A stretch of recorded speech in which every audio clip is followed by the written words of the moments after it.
እዚ ትግራይ ስትሪም ሚዲያ እዩ ዋናውን ሚዛናውን ዝኾኑ ሓበሬታታት ክረኽቡ እንተደልዮም ንትግራይ ስትሪም ሚዲያ ሳብስክራይብ ብምግባር ይከተሉና እናበልና ናበሎም ዕለት ዘዳለናልኩም ዜናታት ክንሰግር በፈለማ ግን አርእስተ ዜና ሕወሓት ዝሃወቶ መግለጺ ደገፍን ተቃውሞን ይበጽሖሎም ክነቕርበልኩም ኢና ኣብ ልዕሊ ምክትል ኮሚሽነር ኮሚሽን ፖሊስ ትግራይ ኮሎኔል ገብረስላሴ በላይ ቅሬታታት ይቕጽሉለው ፈላማይ ዜናና እዩ ኣይንፍርምን ዝበሉ እሱራት ቁጽሮም ተፈሊጥሎ ዝርዝረልና ካብ ኢትዮጵያ ዝተሰደዱ ቁጽሮም ተፈሊጡ ክትሰምዕዎ ኢኹም ኣርባዕተ ኣሕዋት ብሓንሳብ ኣብ ዲጋ ጥሒሎም ህይወቶም ሓሊፉ ካብ ምንጭታት ትግራይ ስትሪም ሚዲያ ኣብ ህልው ኩነታት ቀርና ኣፍሪካ ዝድህስስ ዝተለኣኸልና ትንታነሎ ሒዝናልኩም ኣለና ሎሚ ናይዚዮምን ካልኦትን ዜናታት ሒዝናልኩም ኣለና ላይክ ሼር ሳብስክራይብ ብምግባር ጀምሩ ሰናይ ምክትታል ኣብ ትግራይ ጥቃ መቐለ መጥቃዕቲ ድሮን ተፈጺሙ መንግስቲ ፌደራል ካብ መቐለ 12 ኪሎሜትር ርሒቑ ኣብ ዝርከብ ወረዳ እንደርታ ጣብያ ቀዳማይ ወያነ ቁሸት ዳንዴራ መጥቃዕቲ ድሮን ከም ዘካየደ ተረጋጊጹ እቲ መጥቃዕቲ ድሮን ከባቢ ሰዓት 3 ፈረቓን ረፋድ ዝተፈጸመ ኮይኑ ሓደ ሰብ ከም ዝሞተን ሓደ ድማ ከም ዝቆሰለን ተፈሊጡ ሰራዊት ኢትዮጵያ ብዛዕባ መጥቃዕቲ ዛጊደ ዝሃቦ ሓበሬታ የለን መንግስቲ ትግራይ እውን እንተኾነ መግለጺ ኣይሃበን ሚድያታት ትግራይን አክቲቪስታት ትግራይን ግን ብዛዕባ እዚ ጉዳይ እናጸብጸቡ ይርከቡ በዓል አሸንዳ ንዘላቂ ሰላምን ሉዓላውነትን ምሕዝነትን ህዝብታት ብዝብል መሪሕ ሓሳብ ዝኽበር ዘሎ በዓል አሸንዳ 2018 ዓመተ ምህረት ብድምቀት ንኽኽበር ውሑስ ሰላምን ጸጥታን ንምስፋን ከም ዝሰርሑ ኣካላት ጸጥታን ኣመራርሓን ከተማ መቐለ ገሊጾም ሎሚ 12 ሓሰ 2018 ምስ ኣከባብራ አሸንዳን ኩነታት ጸጥታ ከተማ መቐለ መሰረት ዝገበረ ዘተ ኣብ ከተማ መቐለ ይሳለጠሎም ኣብቲ መድረኽ ዝተረኸበ ምክትል ኮሚሽነር ኮሚሽን ፖሊስ ትግራይ ተጋዳላይ ገብረስላሴ በላይ አሸንዳም እዚ ዓመት ዝኽበር ጀኖሳይደር ስርዓት ብልጽግና ኩሉ ዓቕምና ኣብ ትግራይ ብዝጸግዑሉን ከም ነውዕሎ ዘለና ገሊጾም ኣብ ከምዚ ዝበለ ኩነታት ኮንካ አሸንዳ ባህላውን ሃይማኖታውን ክብርታቱ ሓልዩ ብውሑስ ጸጥታ ከም ዝኽበር እውን ረዲኦም ኮሎኔል ገብረስላሴ ፖሊስ ትግራይ ውሑስ ደጀን ንኽህሉ ኣንፈት ሒዙ ከም ዝሰርሕ ዘሎ ብምሕባር ካብዚ ሓሊፉ ጫፍ ብልሒ መኸተ ኮይኑ ክቃለስ እውን ኣወዳድብኡ ከም ዘመዓራርየ ገሊጹ ይኹን እምበር ሸዓተ ሲቪል ማሕበራት ትግራይ ሓዊሱ ብዛዕባ መሰል ደቂ ኣንስትዮን ፍትሕን ንቃለሲና ዝብሉ ወገናት ፍትሒ ንዘውዱ ሃፍቱ ብምሕታት ኣምባሳደር አሸንዳ ዘውዱ ሃፍቱ እያም አሸንዳ ብጸሊም ክዳን ይሕለፍ ዝብሉ ጎስጓስ ይገብሩ ከም ዘለዎ ዝፍለጥ እዩ እዞም ወገናት ንዘውዱ ሃፍቱ ዝቐተላ ወዱ ንኮሎኔል ገብረስላሴ በላይ ማለት እውን ያሬድ ገብረስላሴ በላይ እንትትኾን ነፃ ክወፅእ ከም ዝተወሰነሉ ድማ ይፍለጥ ነስዒቡ ኮሎኔል ገብረስላሴ በላይ ምክትል ኮሚሽነር ኮሚሽን ፖሊስ ትግራይ ኮይኑ ስልጣኑ ተጠቂሙ ነፃ አውፅእዎ ክብሉ እዮም ዝኸሱም ክቡራት ተመልከትና ኣብዚ ጉዳይ ዘለኩም ሓሳብ ኣብ ኮመንት ኣካፍሉና ስርዓት ብልጽግና ስምምዕ ፕሪቶሪያ ብዕል ብምፍራስ ኣብ ልዕሊ ህዝቢ ትግራይ ዳግማይ ኩናት ብምእዋጅ እቲ ህዝቢ ህልውንኡን ሉዓላውነቱን ንምርጋጽ ብግድን ናብ ቃልሲ ኣትዩሎ ክትብል ሕወሓት ገሊጻ ኣብዚ ቃልሲ እዚ መናእሰይ ናብ መስመር ቃልሲ ይወርዱ ኣለዉ ሰራዊት ድማ ብዕቱብ ይድልድለሎም ጎና ጎኒ እውን ስነ ልቦናዊ ኩናትን ፀረ ህዝቢ ፕሮፓጋንዳን ብሓባር ይምከተሎም ህዝቢ ትግራይ ኣብዚ ዓመት ዘጋጠሙ ሕፅረ ዝናብን ካልኦት ተፈጥሮኣውን ሰብ ስራሕን ሓደጋታት ብመንፈስ ዓርሰ ምርኮሳ እናተሰጋገረ ይርከብ ኢላ ሕወሓት ጸላእቲ ህዝቢ ትግራይ ምስ ካልኦት ህዝብታት ንምባእ ዝፈነዎ ሽርሕታት ብምፍሻል ቀንዲ ኣትኩሮ ኣብ ሓበራዊ ሓደጋ ዝኾነ ጀኖሳይደር ስርዓት ብልጽግና ምውጋር ተገይሩሎም بحفشة فتحوا قال سيد بتقرأي حالواتن لوعلامنتون الرجاجيتو سلامويتن ديمقراطيويتن تقرأي المناس نبي زي ترفع عوات يوقع عزل كتب الأب مجلس عام أفليت عام تكالا السبعة حاجز كنا صعبة إيكونوميا ورقة شغلة البنتن أب مكلال كروارو سالساويان تقرأي تصوعهم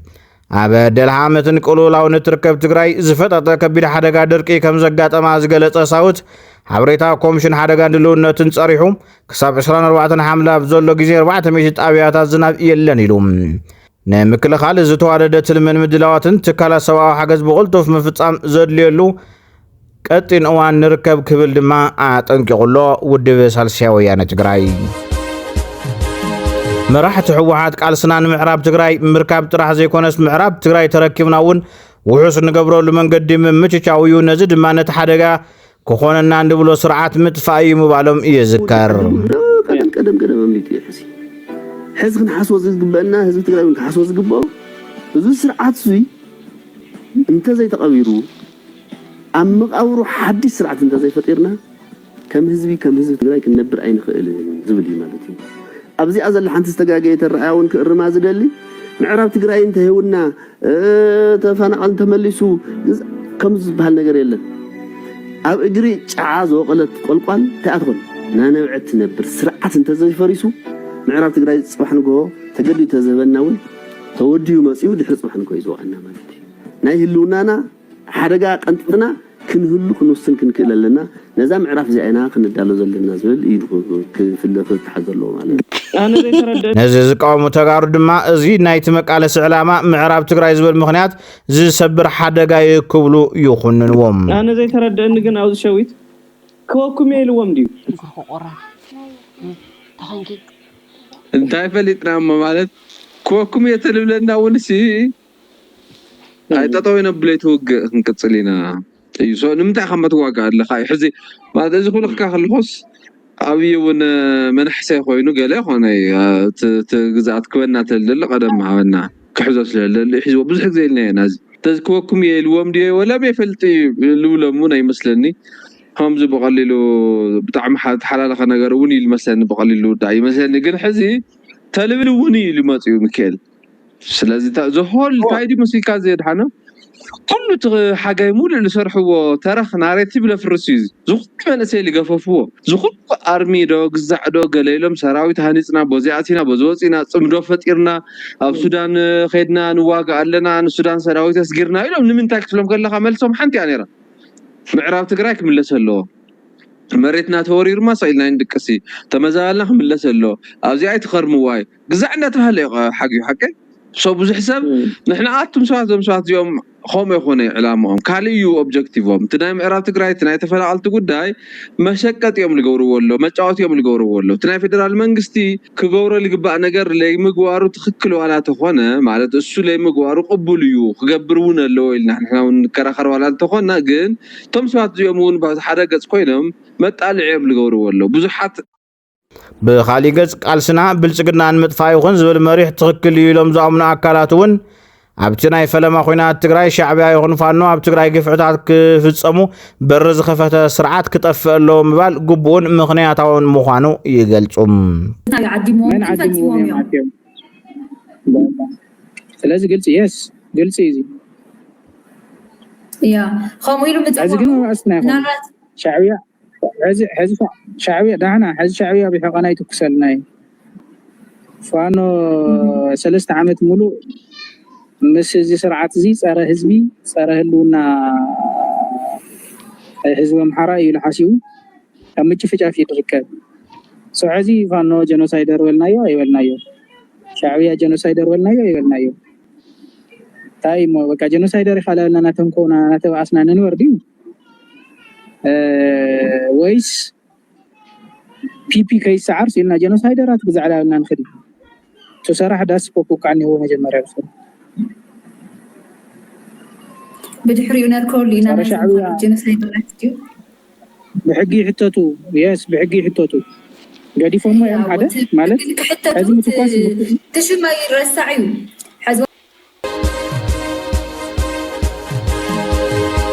أبال بارلمان إثيوبيا نبر أتو كريستيان تادلم ናይ መንግስቲ ኢትዮጵያ ናይ ምሕረት ቅድመ ኩነት ተቐቢሉም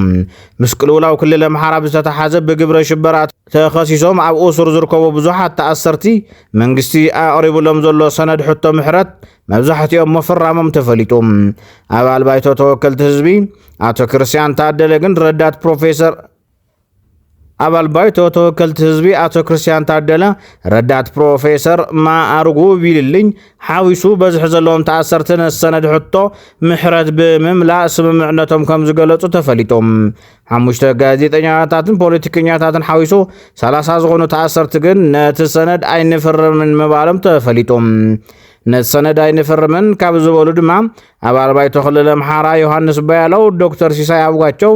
ዶክተር ወንድወሰን አሰፋ መስከረም አብራን ጎበዝ የሲሳይን ይርከቦም ተባሂሉሎም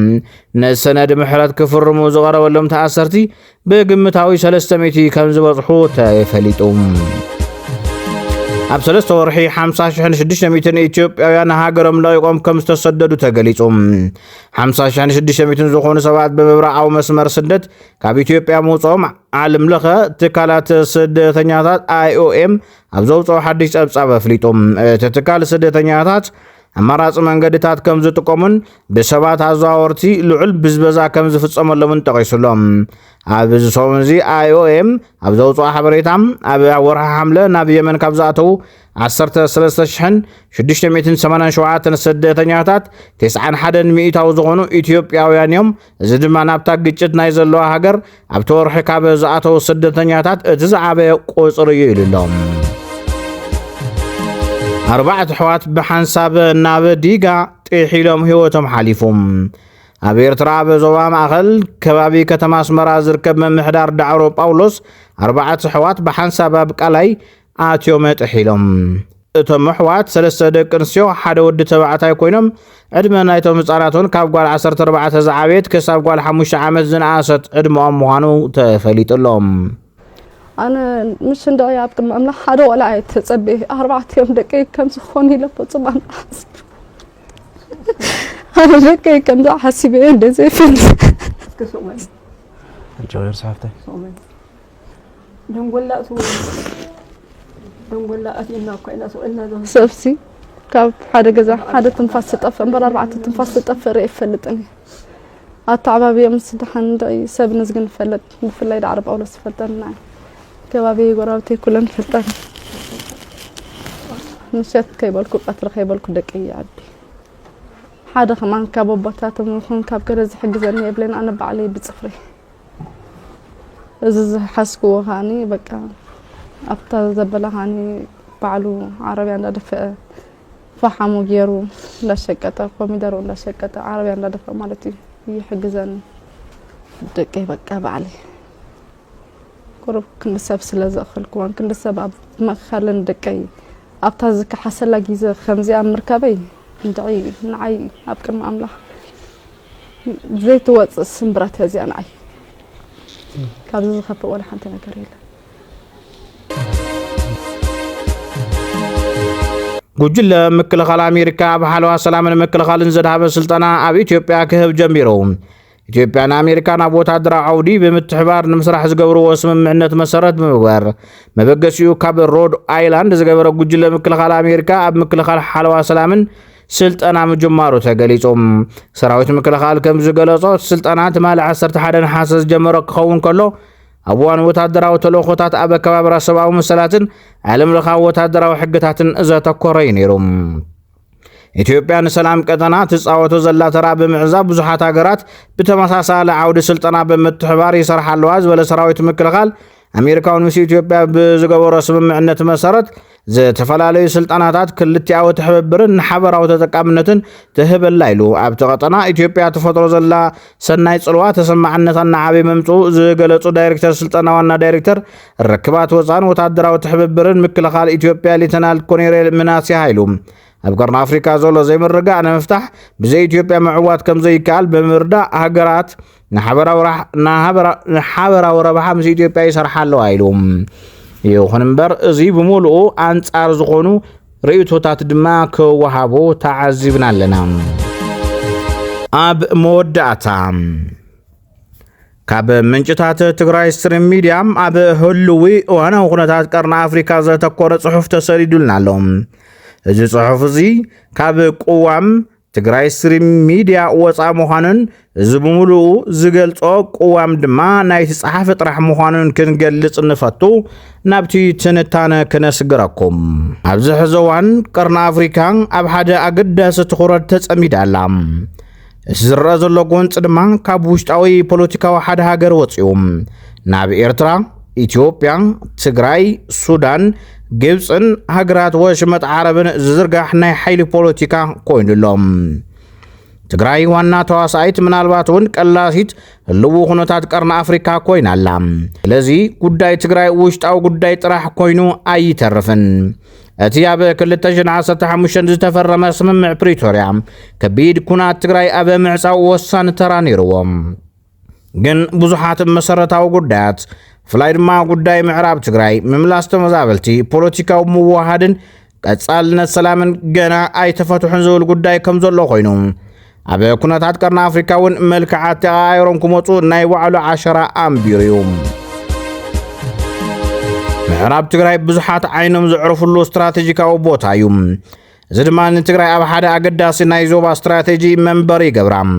ኤርትራ ነዚ ጉዳይ ቀዲማ ዝተጣበበትሉ ጉዳይ ኣሎ። ባህጊ ኢትዮጵያ ንምምካን ወደብ ቀይሕ ባሕሪ ንምኽባርን ጽምዶ ዝበሃል ሽርክና ክፍጠር ገይራ። ሱዳን እውን ኣብ ማእኸል ዘሰላልፋ ኣላ። ኣብ ሱዳን ዘሎ ኩናት ካብ 2016 ጀሚሩ ኣብ መንጎ ሰራዊት ሱዳንን ሓይልታት RSFን ይቕጽል ኣሎ። ትግራይ ኣብ ዓውደ ኩናት ኢድ ከም ዘለዋ ጸብጻባት ይወፅዮም። ካብ ትግራይ ዝመፁ ተዋጋእቲ ኣብ ጎኒ ሰራዊት ሱዳን ተሰሊፎም ከም ዝተዋግኡ ሪፖርትታት ኣለዉ። ኣርሚ 7 ተባሂሉ ዝፅዋዕ ካብ ትግራይ ዝወፀ ሓይሊ ኣብ ጎኒ ሰራዊት ሱዳን ኮይኑ ከም ዝተዋግአ ይጥቀስ። ኣብ ዘሰላልፋ ኤርትራ ቀንዲ ተዋሳኢት እያ። ኣብ ጎኒ ጀነራል አልቡርሃን ኮይና ብዙሕ ኣስተዋፅኦ እናገበረት ምዃና ዝፍለጥ እዩ። ኤርትራ ምስ ግብፂ ዝነበራ ርክብ እውን ኣብ ዝለዓለ ደረጃ ኣብፂሓቶ ኣጠንኪራቶላ። ሱዳን ምስ ኢትዮጵያ ዘለዋ ቅርሕንቲ ከም ዘሎ እዩ። ግብፂ ብወገና ብጉዳይ ህዳሴ ግድብን ናይ ኣባይ ማይን ምስ ኢትዮጵያ ዘለዋ ዓብዪ ፖለቲካዊ ኣፈላላይ ኣብ ሱዳንን ኤርትራን ወጢራ ክሰርሕ ኣገዲድዋ ኣሎ። ሰራዊት ሱዳን ካብ ግብፂ፣ ስዑድ ዓረብን ኤርትራን ደገፍ ዝረክብ ከም ምዃኑ ይፍለጥ። ብኻሊእ ገጽ ድማ RSF ምስ ዝተፈላለዩ ዞባዊ መሻርክቲ ዝተኣሳሰረ እዩ። ቻድ፣ ኢትዮጵያ፣ ኤሚሬት ዓረብን RSF ንምድጋፍ ብርክት ዝበሉ ኣፅዋራት የቕርብሉ እዮም። ኤሚሬት ዓረብ ምስ ኢትዮጵያ ጽኑዕ ምሕዝነት ምስጢራዊ ዝምድናን ምህላዋ ድማ ይፍለጥ። ኣብዚ ጎንፂ ዳእትያ ምህላዋ ዝግለጽ ካሊእ ድማ ስዑድ ዓረብያ። ስዑዲ ንቀይሕ ባሕሪ ከም ኣገዳሲ ናይ ንግድን ጸጥታን መስመር እያ ትሪኦም። ስዑዲ ኣብ ጽምዶ ኣወንታዊ ኣበርክቶ ከም ዘለዋ እውን ተንተንቲ የረድኡ። ስዑድ ዓረብ ኤሚሬት ዓረብን ኣብ መሬት ሱዳን ብኢደ ዙር ይዋግእ ኣለዋ ዝብሉ ፖለቲካዊ ትንታነታት ብዙሓት እዮም። ኩናት ሱዳን ኢትዮጵያ እውን ዝሓበረትሉ ምዃኑ ይፍለጥ። ኢትዮጵያ ኣብ ጎኒ RSF ኮይና ወታደራዊ ደገፋት ኣበርኪታ እያ። ኣብ ቀረባ ዝተገበሩ ውግኣት ድሮን ሓዊሱ ኣፅዋራት ኢትዮጵያ ኣብ መሬት ሱዳን ተዋፊሮም እዮም። ኣብ ቀርኒ ኣፍሪካ ዘሎ ዘይስሩዕ ሕብረትን ሕድሕዳዊ ሽርክናን ኣብ ኢትዮጵያ ውሽጢ እውን ይንጸባረቐሎም። ኦነግ ሸኔ፣ ፋኖ፣ ህወሓት ካልኦት ሓይልታትን ኣብ ዝተፈላለዩ ግዜ ምስ ዝተፈላለየ ወገናት ዝነበሮም ዝምድና ሕዚ እውን ይቕጽል ኣሎም። ህወሓት ኣብቲ ካብ 2013 ክሳብ 2015 ዓ.ም ዝነበረ ከቢድ ኩናት ምስ ኦነግ ርክብ ከም ዝነበራ ይፍለጥ እዩ። ፋኖ ዋላ እውን ናብቲ ጽምዶን ምእታው ብዘለዎ ጠለባትን ፖለቲካዊ ረብሑን ብዙሕ ግዜ እንተወሰደሉ ኣብዚ እዋን ግን ናብ ጽምዶ ዝተጸምበረሉ ኣጋጣሙሎም። ነዚ ድማ ኣብ ዝቐረባ ሰራዊት ትግራይ ምስ ኢትዮጵያ ኣብ ዝገጠመሉ እዋን ተከዘዘብ ተባሂሉ ንዝፍለጥ ብምስጢር ብመንግስቲ ኢትዮጵያ ዝተጣየሸ ሓይሊ ገጢሙ ሓይሊ ሚዛኑ ትውግእ ክዕሪ ይፈትን እዩ። መንግስቲ ኢትዮጵያ እውን ዓጸፋ ግብረ መልሲ ምሃቡ ኣይዝንጋዕን። በዚ ጥራሕ ወደ የብቃዕን። መንግስቲ ኢትዮጵያ ኣብ ዓፋር ንዘለዉ ዕጡቃት ተጋሩ ከም ዝድግፎም ይፍለጥ እዩ። ወላ እኳ ዝድግፈና የለን እንተበሉ ይኹን እምበር መንግስቲ ፌደራል ኣንጻር ኣብ ትግራይ ዘሎ ሓይሊ ንምስላፍ ዝገበሮ ኣበርክቶ ዝስሓት ኣይኮነን። ብኻልእ ገጽ ኢትዮጵያ ኣንጻር መንግስቲ ኤርትራ ዝወፈሩ ብርጌድ ንሓመዱ ዝተባሃሉ ተቓለስቲ ኤርትራውያን ኣብ ምድጋፍ ተጸሚዳላ ኢትዮጵያ ናብ ቀይሕ ባሕሪ ክትኣቱን ናይ ወደብ ምርጫታታ ክትውስኽን ትደልላ ኩናት ሱዳን ናይ ሱዳን ጉዳይ ጥራሕ ኣይኮነን ናይ ትግራይ ጉዳይ እውን ካብ ውሽጣዊ ፖለቲካ ኢትዮጵያ ጥራሕ ወፂኡ ኣብ ሰፊሕ ናይ ቀርኒ ኣፍሪካ ስትራቴጂ ተጸሚድሎም ኣብዚ ሕዚ እዋን ዝኸፍአ ሓደጋ ድማ ተሰላልፋ ናብ ቀጥታዊ ውግእ ኣብ ሱዳን ዝተጀመረ ኣብ መንጎ ትግራይን ኢትዮጵያን እንጸላሊ ዘሎ ከቢድ ደመና ኩናት እውን ከይፍንድእ ስጋኣት ፈጢሩ ይርከብ ክብራት ተኸታተልትና ንሰዓ ዝሓዝናልኩም እዋን ሆና ገደስን ሓበሬታታት በዞም ተኸታተልኩሞም ይመስሉ ነይሮም በቀራርባና እንተሕዝቶና ነንተፈቲኹምና ሳብስክራይብ ብምግባር ሕለፉ ሰላም ንህዝቢ ትግራይ ሰላም ንኹሉ ወዲ ሰብ